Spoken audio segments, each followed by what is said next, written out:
Welcome to த்ரீரோஸ் kitchen. இன்றைக்கி என்ன dish பார்க்க போகிறோம்னா ஒரு ஹெல்த்தியான ராகி பிஸ்கட்டு தாங்க பார்க்க போகிறோம். நெய் தேவையான அளவு, ப்ரௌன் சுகர், ஏலக்காய், கோதுமை மாவு ஒரு 4 டேபிள் ஸ்பூனுங்க. வாங்க எப்படி செய்யலான்னு பார்க்கலாம் வாங்க. இப்போ நம்ம நெய் சேர்த்திக்கலாங்க. தேவையான அளவு நெய்.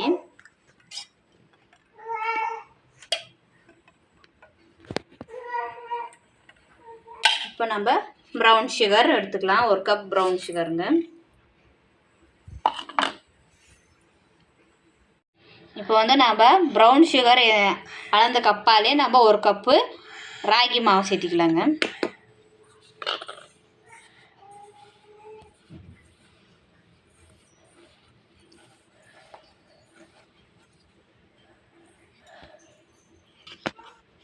இப்போ நம்ம ஒரு 4 டேபிள் ஸ்பூன் கோதுமை மாவு சேர்த்திக்கலாங்க.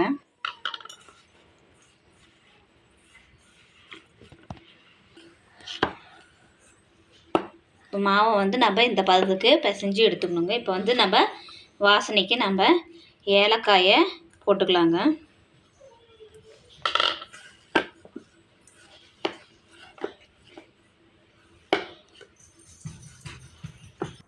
நம்ம வேர்க்கடலை இந்த இடிகல்ல போட்டு 1-2 இடித்து எடுத்துக்கலாங்க. இப்போ ஒரு தட்டில் நம்ம எண்ணெயை பூசி எடுத்துக்கலாங்க. இப்போ பிஸ்கட்டை நம்ம இந்த மாதிரி கையில் இப்படி நம்ம ரவுண்ட் பண்ணி மேலே நம்ம இந்த இடித்து வச்ச வேர்க்கடலையை மேலே நம்ம இப்படி ஸ்ப்ரெட் பண்ணிக்கலாம். நல்லா சாப்பிட்றப்போ க்ரன்ச்சியாக இருக்கும். குழந்தைங்களுக்கு ரொம்ப பிடிக்கும். ஒரு அடிகானமான கடாயை வச்சு ஒரு 10 நிமிஷம் நம்ம ஃப்ரீ ஹீட் பண்ணி எடுத்து வச்சுக்கலாங்க.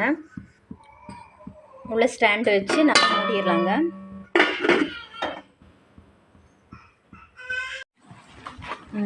பாருங்க, இந்த ஹெல்த்தியான ராகி பிஸ்கெட் ரெடி ஆயிடுச்சிங்க.